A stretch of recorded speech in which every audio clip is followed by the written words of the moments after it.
Hi, everyone. Welcome back to the Rich Souls podcast. This is Saara, and I've got a very quick solo episode for you today. I am here in London in my cousin's flat currently and coming off of a 2-week trip in Europe, 1 week in Sweden, in a small lake town, if you could even call it a town, and then another week in the city here in London. And while I know that a lot of my lessons and perspective is going to cement more when I am back home and I have some distance from this trip, there is something that clarified while I've been here, but that I think I've been working towards, or that has been kind of like percolating in my system for quite some time. I wouldn't even be able to tell you like how much time, but it's this internal motivating factor for why routines and habits are valuable and worth investing in, which is something that I need to hear, something I needed to be motivated by, because they've just been going out the window, and not because I don't love myself, not because I don't know how to take care of myself or what to do, are the reasons that people don't have discipline when it comes to habits and routines that are going to serve them in the long run. It's merely this time when there is an abundance of change happening all around, all the time, very quickly and consistently for an extended amount of time. And I don't think I'm the only person who's been experiencing this, which is why I wanted to record this and to share this, because again, it's motivating me. Maybe it's going to motivate you. And if it doesn't, maybe this is entertaining and give you a little insight from this Europe trip. And with that, here's what it is. So, but before I get into that, a little bit of context is that for the past 2 months, I have been in a state of like chronic flight, I would say. And it all started with a bunch of changes happening in my life at once, all different areas of life, and that being really destabilizing and overwhelming to a point where I first was in a bit of a freeze state, not wanting to do anything, low energy. And then as I warmed up, I kind of was just always on the go. Like a typical day before I came on this trip was a 6:30 in the morning workout with a friend, and then maybe getting ready, going to co-work with other friends for several hours, and then going home and working alone for a few hours before having some sort of plan in the evening, and then going to bed and doing it all over again. And things suffered in my physical health. My practices kind of fell by the wayside. I wasn't eating that much. I wasn't sleeping that much. And altogether, it was just creating this like feeling of like impending doom a lot of the time. When I came to London specifically, coming from Sweden where I was just in the nature and not really like paying attention to technology, off the grid, barefoot all the time, eating really simple foods, coming to London and being put in a city, I just started to realize how much my inner world felt chaotic because the external world felt especially chaotic in the city. And it was earlier this week, I was walking in Shoreditch because I was going to a workout studio where I'd gotten a package of classes for the week.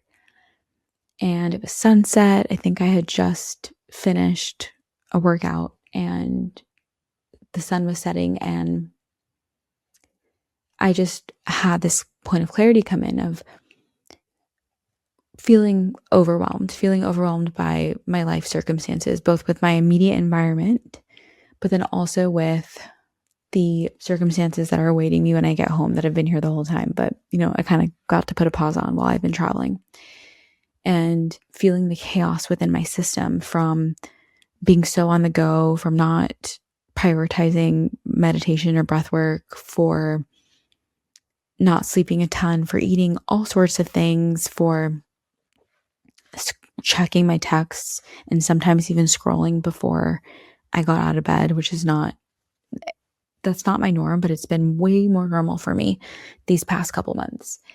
And realizing all the while that I've been calling in immense change in my life. I've been calling in a quantum leap.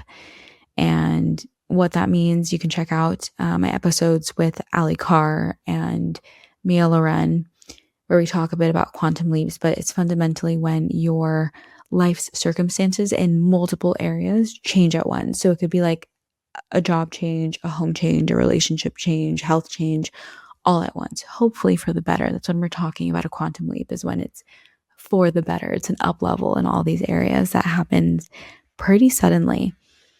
And, I have been talking about this concept with my guests, and it was so obvious in Mia's story, especially of her quantum leap of taking her art business from 0 to 1,000 within about a year, and experiencing immense success and moving across the country and finding a beautiful partnership.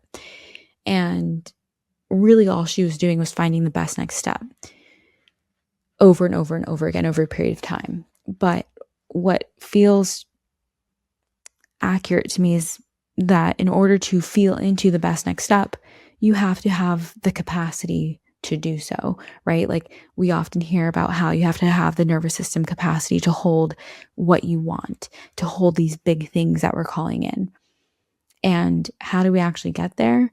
Like, how do we actually work on our nervous systems? I mean, there's a medley of tools that you can look to, but beyond that, boiling it down is what that means is being in an open and relaxed state that allows our being to sense what that best next step is. And for me, it feels like a mix of my thought, although usually that's like really on the back burner, but there's like a support of my mind, but it's like an intuitive feeling. And then there's also like a bit of like a sensation in my body, a lot of excitement. There's like an internal movement towards something. And I can't feel into that. I don't feel movement towards anything. Instead, I feel stagnation when I am feeling chaotic on the inside and I'm experiencing chaos on the outside. But it's like this dichotomy of chaos on the outside, of change on the outside, and chaos on the inside, change on the inside, where it's like there's just storms clashing up against each other versus having an inner locus of control, having that inner anchoring through nervous system regulation practices. For me, honestly, it's just stability. That's what I learned on this trip. It's eating a yogurt bowl in the morning every day because my body knows what to expect with that. It's putting my creatine and my electrolytes in my water again every morning. It's having 2 liters of water. It's not scrolling or checking my texts before I get out of bed or before I even do my practices. It's at least doing my meditation, maybe doing my breath work. It's getting ready for the day. It's, touching earth, getting sun in my eyes, that kind of thing. But even boiling it back, because that even those last two have been hard to do while I've been in the city.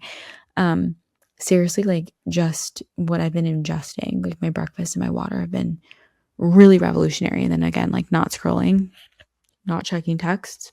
In any case, it is, I think, having that inner locus of control, being in the eye of the storm, and in that being perceptive enough to sense that best next step and to continue to be in that state as your environment shifts all around you, right? Like inner locus of control is a concept that I was inspired by last year or so. Inner locus of control is the belief that your own actions, choices, and efforts directly determine the outcomes and events in your life.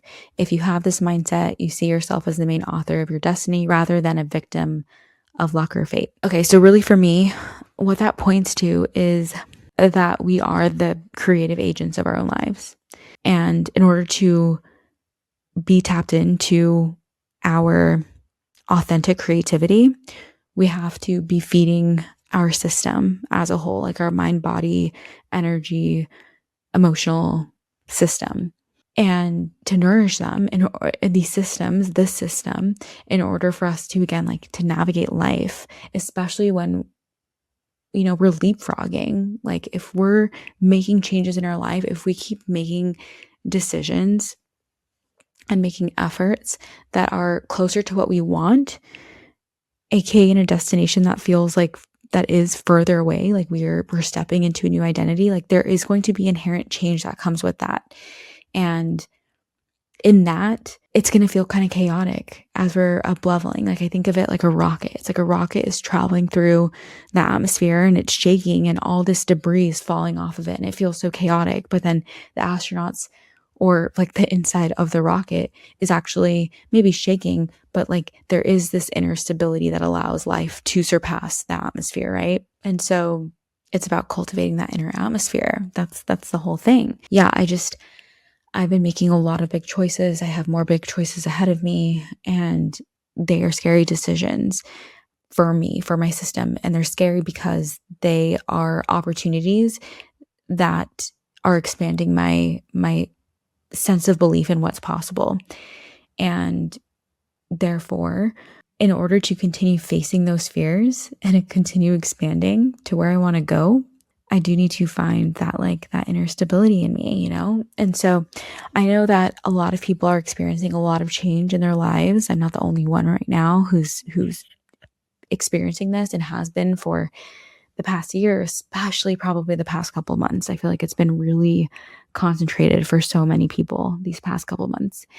And I wanted to record this with this fresh insight for me. It feels so basic. I feel like I just keep talking about habits and routines and how important they are. And I'm really having to relearn this after just having so much fluctuation with them.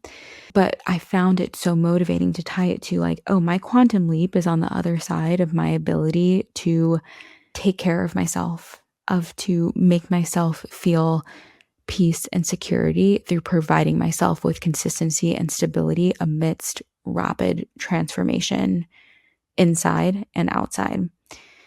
And I hope that motivates you too. That's everything for this episode. I will be back with another one with a guest next week. I hope you enjoyed. If you have any thoughts, feelings, experience with what I described here, please let me know in the comments wherever you are watching or listening to this, and I will see you in the next one. Bye. Thank you so much for listening to Rich Souls. I hope you enjoyed this episode. And if you did, I would love to hear what one key takeaway is that you got from it in the comments wherever you're listening to this. If you have any topics or guests that you'd like to see on, feel free to shoot them my way either in the comments or you can reach out to me on Instagram. And lastly, it would mean so much to me if you were to take just a couple of seconds and rate this podcast. Thank you. See you in the next one.